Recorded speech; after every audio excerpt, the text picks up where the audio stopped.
All right, welcome back to Hunting Jesse James. Wanted to cover again this photo of two Franks and two Jessies. It's got Jesse Robert James and Alexander Franklin James on the left, and then Benjamin Franklin James and Jesse Woodson James on the right. And as you can see, the two Jessies are different sizes. And, Jesse Robert James is like 5'8", and Jesse Woodson James is over 6 feet.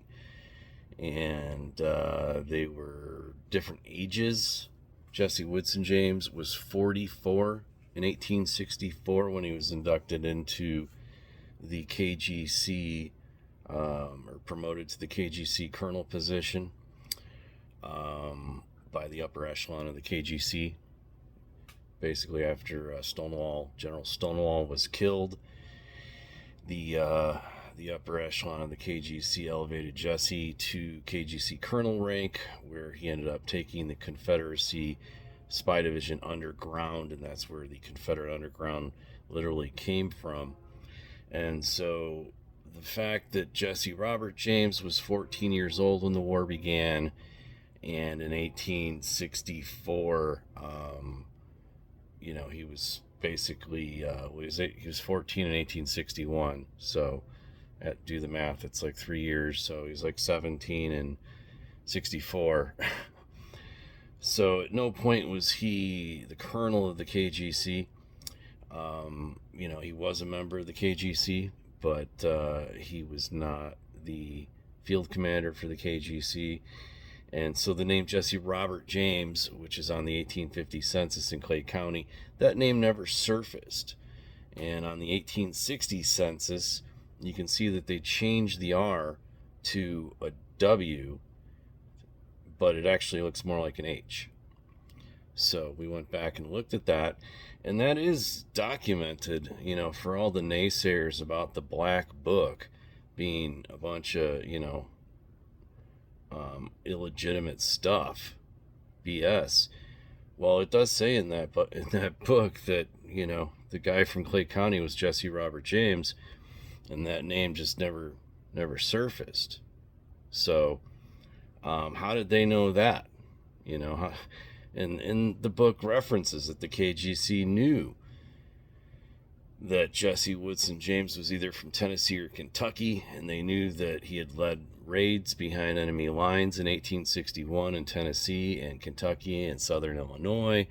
So how they knew that in 1882 the 14-year-old could not have been the field commander, and so they knew that wasn't the colonel of the KGC that was killed off in 1882 at the death hoax of Jesse James. And so the field commander wasn't even from Missouri, and they had documented that in the Black Book. And so that's too much information. If somebody knew a lot of information, because if you go back and look at the censuses like we did, like I did when I wrote my book, Quest of the Giant Jay, that is very apparent that the 1850 census is Jesse R. James. His dad was Robert Salee James, who was actually first cousins to Jesse Woodson James from Tennessee and Kentucky. And then the other misconfusion a lot of people have had is that J. Frank Dalton was Jesse James. Well, no, he was not Jesse James, but he did go by the name Jesse James, and he was actually one of Jesse's kids, and he was born in 1844, right? Lived to 1951, 107 years, which is my Uncle Bill. And so because he was a kid to Jesse, Uncle Bill is what we call him, basically he was born in 1844. So he would have been 20 years old in 1864, and the KGC did not make him the field commander of the KGC either in 1864. Yes, he did eventually make rank of colonel in answer to Jesse alone, but that's because they had the father and son relationship, and he worked very closely with Jesse. So that's the truth about how there's two Jessies, two Franks, and how they both worked in the KGC and were misidentified as the same guy. Till the next episode, Honey Jesse James, thanks for tuning in.